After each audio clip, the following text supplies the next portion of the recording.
খাস কলকাতায় পুলিশের ওপর হামলার ঘটনা। নর্থ পোর্ট থানার এসআই ও কনস্টেবলের ওপরে ছুরি নিয়ে হামলার ঘটনা ঘটলো। হামলায় রক্তাক্ত নর্থ পোর্ট থানার এসআই পার্থচন্দ্র ও কনস্টেবল সুখেন্দু মাঝি। ভর্তি করা হয়েছে মেডিকেল কলেজে। কথা বলবো, আমাদের সঙ্গে রয়েছেন আমাদের প্রতিনিধি আবির দত্ত। আবির, ফের পুলিশের ওপর হামলার ঘটনা, কারা বা কে হামলা চালালো, কি কারণে?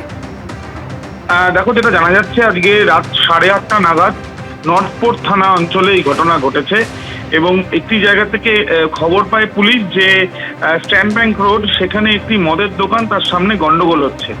এরপর সেখানে যখন পুলিশ যায়, সেখানে দেখা যায় যে এক ব্যক্তি, সেখানে স্থানীয় ফুটপাতের দোকান রয়েছে, তার সুলতান তার নাম, তার হাতে রড রয়েছে, লোহার রড। এরপরে সেই লোহার রড ফেলে দেওয়ার পর সেখান থেকে পুলিশ আধিকারিকরা যখন বা কর্মীরা সেখান থেকে যখন চলে আসে, তারপরে চলে আসার সময় তাদের উপরে হামলা হয় এমনটাই জানা যাচ্ছে এবং ধারালো অস্ত্র দিয়েও হামলা করা হয়েছে এমনও তথ্য পাওয়া যাচ্ছে।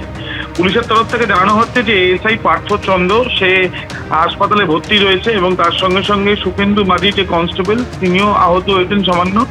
যদিও এই ঘটনার পর ইতিমধ্যে এই যে আহত পুলিশ কর্মীদের এবং আধিকারিকদের তাদের হাসপাতালে চিকিৎসা করা হচ্ছে এবং এই ঘটনায় যেটা প্রাথমিকভাবে মনে করা হচ্ছে যে মত্ত অবস্থায় ছিল ওই সুলতান নামে ওই অভিযুক্ত এবং যার হাতে প্রথমে রড দেখা যায়, সেই রড হাত থেকে ফেলে দেওয়ার জন্য সেই রাগেই সে পুলিশের ওপরে এই আক্রমণ করে এবং সেই আক্রমণের পর তাকে ইতিমধ্যে জিজ্ঞাসাবাদ করা হচ্ছে এমনটাই জানা যাচ্ছে।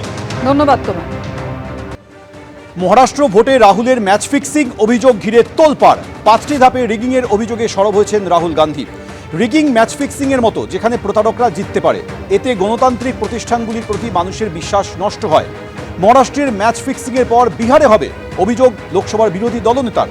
রাহুলের অভিযোগ খারিজ নির্বাচন কমিশনের বলে সূত্রের খবর।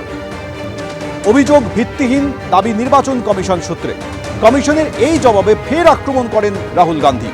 গুরুতর অভিযোগের জবাবে স্বাক্ষরহীন নোট সাংবিধানিক সংস্থার কাছে কাম্য নয়, সোশ্যাল মিডিয়ায় পোস্ট করেন লোকসভার বিরোধী দলনেতা।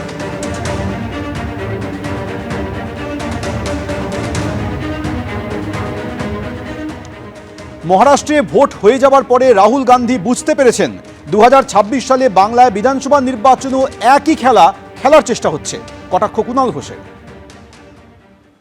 রাহুল গান্ধী, তার দল গোটা জিনিসটা ঘটে যাওয়ার পর তারা বুঝতে পারেন, আর বাংলায় মমতা বন্দ্যোপাধ্যায় অনেক আগে সেটা ধরে ফেলেন। এইটা হচ্ছে তফাৎটা। এই যে মহারাষ্ট্রে ভুয়ো ভোটার, দিল্লিতে ভুয়ো ভোটার, এই একই খেলা তো বাংলায় হতে গেছে 2026কে লক্ষ্য রেখে। মমতা বন্দ্যোপাধ্যায় ধরে ফেলেছেন, অন্য রাজ্যের ভোটার লিস্ট থেকে আমাদের ভোটার লিস্টে ঢুকিয়ে দেওয়া হচ্ছে। এ তো ধরেছেন এসব কারচুপি। তৃণমূল কংগ্রেস কেন্দ্রের নির্বাচন কমিশনকে প্রতিবাদ জানিয়েছে। তৃণমূল কংগ্রেস নিজেরা পুরো দস্তুর এই ভোটার তালিকা স্ক্রুটিনি বাড়ি বাড়ি গিয়ে শুরু করে দিয়েছে। ফলে যেটা মমতা বন্দ্যোপাধ্যায় দেশের মধ্যে প্রথম এই ভোটার তালিকা কেলেঙ্কারির দিকে আঙুল তুলেছেন, তো আজ কংগ্রেস বলতেই পারে, কিন্তু এটা যদি কংগ্রেস বা অন্য দল দিল্লিতে ধরতে পারত, তাহলে নির্বাচনী ফলাফলটা অন্য রকম হতো।